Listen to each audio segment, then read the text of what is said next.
información de tanto del atlas como de tu libro. El arroz lo puse primero, frijol, maíz y trigo. El orden pues no importa. Yo solamente lo puse en orden alfabético. El arroz que necesita pues requiere abundante agua. Es casi un suelo pantanoso. Y ese suelo pantanoso pues debe también estar apoyado por un clima tropical. Un clima en el que llueva mucho y pues la temperatura pues no sea extrema, ¿no? O sea, ni tanto calor ni tanto frío. Eso es lo que requiere el arroz. Ahora vamos al frijol. El frijol, como te digo, es una leguminosa, pero también es importante. Y pues el frijol hay múltiples variedades de frijol, ¿no? El frijol rojo, eh, el de los frijoles charros, o sea, hay muchos tipos de frijol y dependiendo de la especie, pues va a requerir de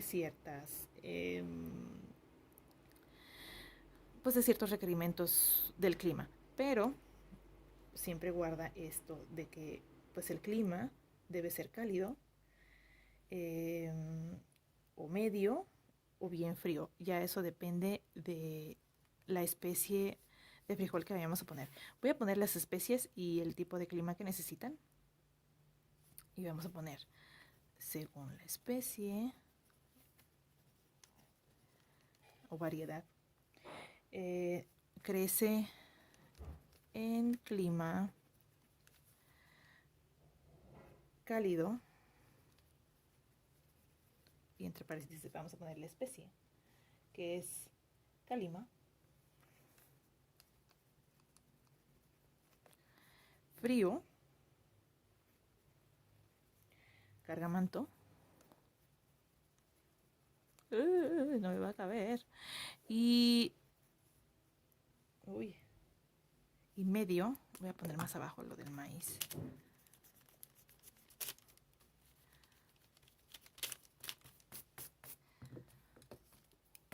Y clima medio para Uribe. Toda esta información pues es la que señala tanto el atlas como tu libro. Ahora voy a pasar al maíz. Igualmente como el frijol, tiene muchas especies, pero pues todas ellas guardan pues una especie, un rango, ¿no? De temperaturas y un rango de climas específicos para poder crecer. Y necesito una temperatura de tempe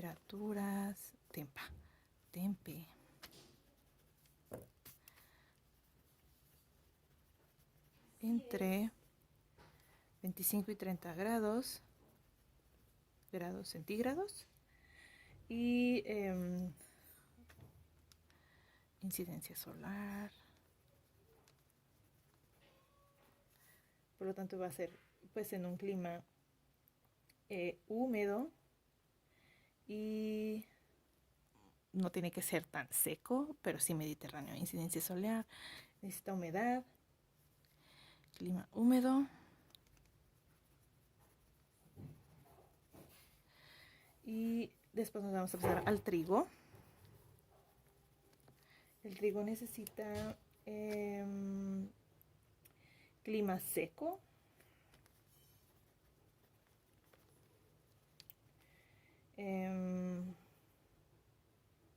requiere insolación cuando es espiga.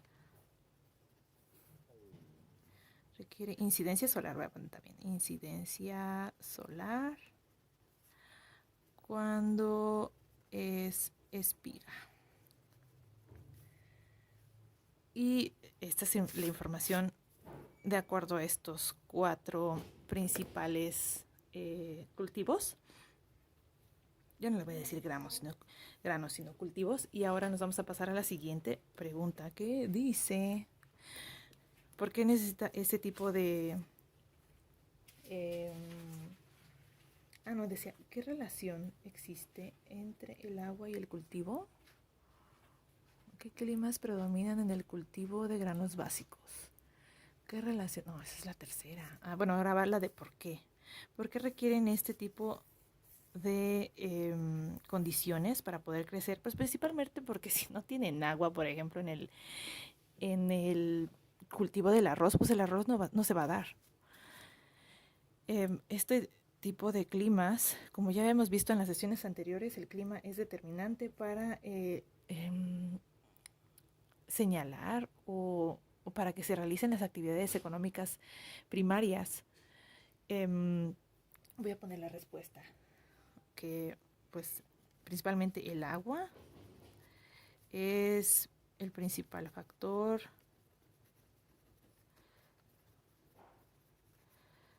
para mantener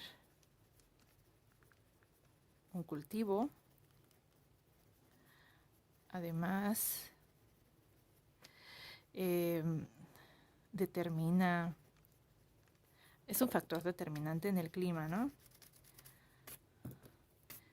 Es un factor determinante en el clima.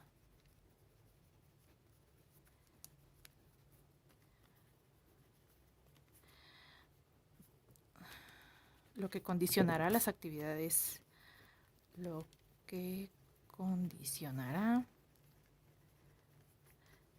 las actividades primarias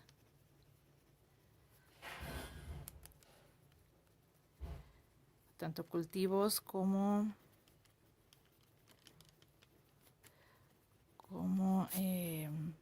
actividades ganaderas, pecuarias, ¿no? Y va la respuesta a la pregunta 3. Dice, ¿qué relación existe entre el relieve y el desarrollo de la ganadería? Pues como ya habíamos visto en las sesiones anteriores, la ganadería pues requiere de pues un relieve específico, planicies, grandes extensiones de terreno, y ya de acuerdo a las intenciones de la actividad pecuaria, como lo muestra tu libro, si pueden ser de autoconsumo, extensivas o intensivas, pues ya eso va a requerir pues otro tipo de condiciones. Pero principalmente para tener ganado debes de tener un espacio, y el espacio debe ser plano, un llano, etcétera, ¿no? Entonces, ese tipo de espacios y de extensiones son súper importantes para realizar la actividad pecuaria. Entonces, pues, así como el agua influye en el clima, igualmente el relieve influye en las condiciones climáticas. El relieve es indispensable.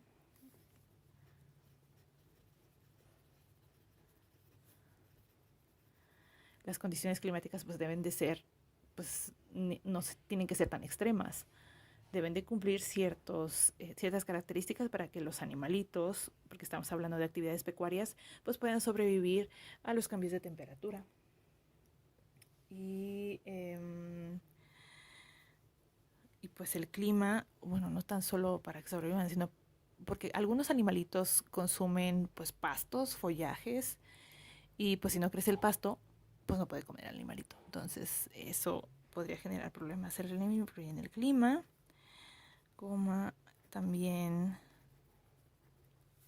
influye en el crecimiento de pastos, que son el principal alimento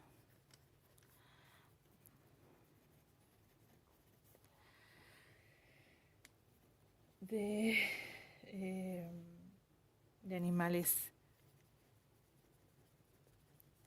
domésticos, no tan solo pastos, sino el follaje, granos, como lo habíamos visto en las sesiones anteriores. Por lo tanto el agua y el relieve son unos elementos súper interesantes que determinan no solamente si puedes tener o no, o si puedes hacer crecer o no tus actividades agropecuarias, independientemente si va a ser eh, cualquier tipo de cultivo o bien ya actividades en las que vas a involucrar animales. tanto el agua como el relieve van a determinar mucho de lo que puedas hacer o de lo que puedas alcanzar. Independientemente de si la ganadería o pesca o bien el grano que vayas a cultivar tenga las intenciones de ser para tu consumo o ser para venta o para distribución. Siempre el agua y el relieve van a influir muchísimo en las actividades económicas. Y eso es en lo que se centra la información que se encuentra aquí. ¿Por qué nos hicieron revisar pues lo del agua y los relieves? Porque pues precisamente eh, la diversidad de relieves y la diversidad de disponibilidad del agua son factores muy importantes para determinar o iniciar o mantener actividades primarias. Y pues eso es todo. Esa es toda la información que tenemos para este ejercicio. Recuerda que si tienes alguna pregunta, pues estoy para servirte.